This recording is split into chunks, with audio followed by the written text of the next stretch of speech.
Hello everyone, my name's Bobmich and welcome back to some more Star Citizen. This is the 3.3.5 PTU and we finally have Hurston. Now, I'm going to do my own videos on this and, run through some of the city and its various moons and things. However, I think it's most prudent to do a little tutorial, thanks to a couple of the guys on Reddit who noted this down in images for us, to be able to land at Loreville, because currently Loreville is bugged, as is many things on the PTU, as will happen.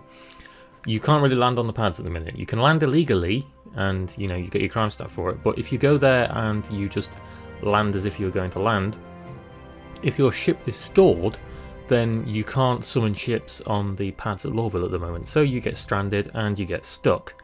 So the only way to be able to leave Loreville after that is to have some very nice friends who will give you a lift back to somewhere else where you can call a ship and then go elsewhere to land, like go back to Port Olisar, or you are going to have to recopy your character to the PTU. And this is a pain in the bum, as I'm sure you're all aware. So what we're doing here is I'm just going to show you where to land outside Hurston in a space that it won't store your ship, so you won't get stranded, and you can still go back outside to your ship and reuse it and take off and do what you want afterwards. I did it on stream earlier today, so I know it works. What we're doing here is we're coming down to the city of Loreville. So you can't fly directly over any of the buildings here that you can see. You'll see a marker pop up just there, like that, and that is a no-fly zone. You are not allowed to fly in there. There are sort of hovering buoys, I guess we can call them, that signify where you can't go into the landing zones. If you go near them, you've got the sign that's popping up on the screen there saying that you're near a restricted area, but you'll also have an alarm that pings and goes off like a siren in your cockpit if you get too close, as well as like a blood red hue going across your screen.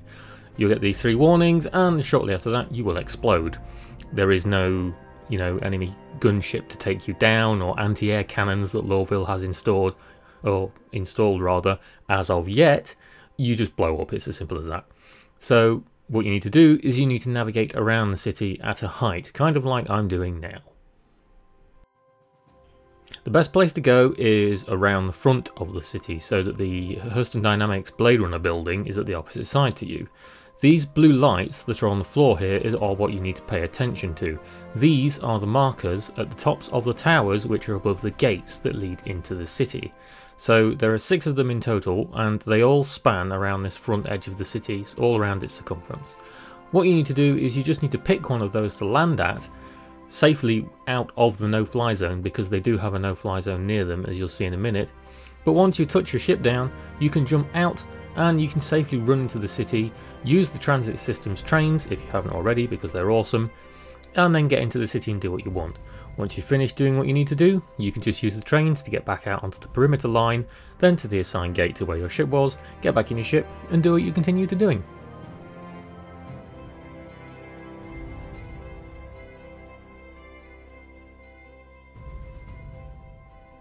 There we go then, guys. So just a quick guide of how to get into Loreville and back out again without getting stranded and or losing your ship. If you can, go and play the PTU, it's good fun. Loreville still needs some work because, as you can see, the frames aren't that brilliant, but I hope this was helpful. Thank you for watching, we'll bring some more PTU content, and I will see you all next time.